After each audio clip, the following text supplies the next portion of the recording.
బీహార్ ఉంది. బీహార్లో మీకు తెలుసు వైలెన్స్, జంగిల్ రాజ్ అని చెప్పి అన్నావు నువ్వు. ఆంధ్రప్రదేశ్ కూడా జంగిల్ రాజ్ అని. బీహార్ గురించి చెప్తా నేను. బీహార్ అండ్ ఉత్తరప్రదేశ్ ఈ రాష్ట్రాల్లో వైలెన్స్ ఉంటుంది. ఇప్పుడు క్రమేణా తగ్గుతుంది. ఆ రోజుల్లో ఏ ముఖ్యమంత్రి ప్రజల్లోకి పర్యటనకు పోతే చెట్లు అడ్డంగా నరికి పరదాలేసి షట్టర్స్ క్లోజ్ చేసి అటు 50 ఇటు 50 100 కిలోమీటర్లు ట్రాఫిక్ జామ్ చేసి 2000 మంది పోలీసులు పెట్టుకుని ఏ ముఖ్యమంత్రి పోలా. నువ్వు చెప్పిన జంగిల్ రాజుల్లో నువ్వు ఆంధ్రప్రదేశ్లో చీఫ్ మినిస్టర్గా నువ్వు బయట పోవాలంటే దురదృష్టం, చెట్లు నాటించమని చెప్పాల్సిన ముఖ్యమంత్రి చెట్లు నరికించుకుంది కానీ బయట పోయినావు. నీకు ప్రాణభయం. ఈరోజు జంగిల్ రాజు అంటున్నావు. నువ్వు ఈరోజు చెట్లు నరకకుండా, పరదాలు వేయకుండా, షట్టర్స్ క్లోజ్ చేయకుండా, ట్రాఫిక్ జామ్ చేయకుండా నువ్వు జనంలోకి పోతుండవు. Without security పోతుండవు. అది తేడా చంద్రబాబు నాయుడు గారి పరిపాలనకి నీ పరిపాలనకి. నీ పరిపాలన జంగిల్ రాజ్. ఒక ముఖ్యమంత్రి నరికిచ్చాడు చెట్లు, ఒక ముఖ్యమంత్రి పరదాలు కట్టించుకొని పోయినాడు. నీకు దమ్ము లేనోడివి నువ్వు, పులివెందుల పిల్లివి నువ్వు. ఇది ఆంధ్రప్రదేశ్ని జంగిల్ రాజు అంటావా నువ్వు? బీహార్లో, ఉత్తరప్రదేశ్లో ముఖ్యమంత్రులు నీ మాదిరిగా పరదాలు కట్టుకొని పోలే, డైరెక్ట్గా వెళ్ళిపోయినారు. నువ్వు పోయినావు. నువ్వు ముఖ్యమంత్రిగా జనంలోకి పోవాలంటే వణికిపోయినావు, భయపడిపోయినావు, పులివెందుల పిల్లిలాగా పోయినావు. 2000 మంది పోలీసులు పెట్టుకున్నావు. ఈరోజు మా గవర్నమెంట్లో, కూటమి ప్రభుత్వంలో చంద్రబాబు నాయుడు గారు ముఖ్యమంత్రిగా ఉంటే స్వేచ్ఛగా నువ్వు తిరుగుతున్నావు, ఎక్కడ కావాలంటే అక్కడికి పోతున్నావు. అది difference between Chandrababu Naidu and mental case. ఎక్కడ పోతుంది రాష్ట్రం? ఏమైపోద్ది అంటే పెట్టుబడులు రాకూడదు. దేశం లోక్సభలో కోడై కూసింది అమరావతి రాజధాని అని నువ్వు జీర్ణించుకోలేకపోతున్నావు. లక్షల కోట్ల పెట్టుబడి వస్తున్నాయి, జీర్ణించుకోలేకపోతున్నావు. అమరావతిలో బ్రహ్మాండంగా ఇన్ఫ్రాస్ట్రక్చర్ క్రియేట్ అవుతుంది, లక్షల కోట్ల రూపాయల రాజధాని అక్కడ క్రియేట్ అవుతుంది, జీర్ణించుకోలేకపోతున్నావు.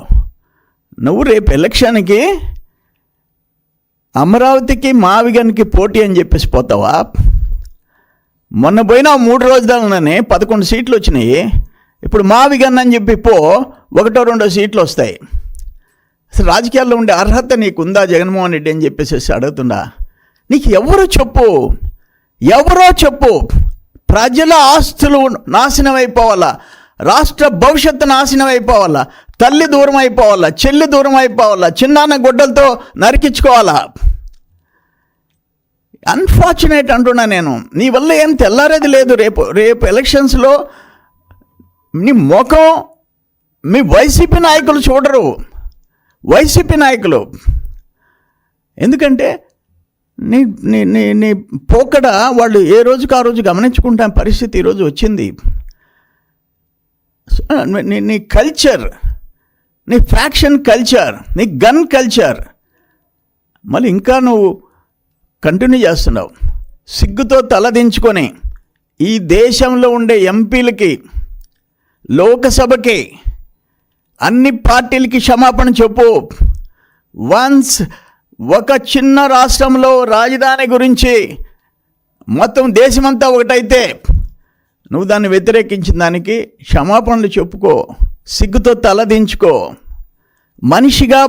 మనిషిగా మానవత్వంతో మాట్లాడు. అక్కడుండే రైతులందరూ నాశనం అయిపోవాలా, వాళ్ళ భూముల వాల్యూ పడిపోవాలా, వాళ్ళకి మార్కెట్ రేట్ రాకూడదు, వాళ్ళ ప్లాట్లు ఎవరు కొనకూడదు. ఎందుకంటే నిలబడ్డారు, వాళ్ళు త్యాగం చేసి నిలబడ్డారు. వాళ్ళని నువ్వు పెట్టిన హింసలు, ఎంతమంది చనిపోయినారు, ఆత్మహత్యలు చేసుకున్నారు. ఆ బిడ్డల ఇది నీ కొట్టద్ది. అరే సర్వేపల్లి నియోజకవర్గం దాటిపోతున్నారు తిరుమలకి పాదయాత్ర. నీ ప్రస్తుతం జిల్లా అధ్యక్షుడు, మాజీ మంత్రి రోడ్డు మీద ఉన్న టెంట్లు పెరికేసి రోడ్డు మీద ఆడపడుచులు నడి రోడ్డు మీద ఎర్ర టెండలో అన్నం తినే పరిస్థితి కల్పించారు మీరు. మృగాలు కూడా ఈత చిన్న ఏదైనా ఉంటే వాటిని దగ్గర తీస్తాయి. మీరు అమరావతిలో 1000 ఎకరాలు త్యాగం చేసిన, ఆడపడుచుల్ని అవమానాలు చేసిన మనుషులు మీరు.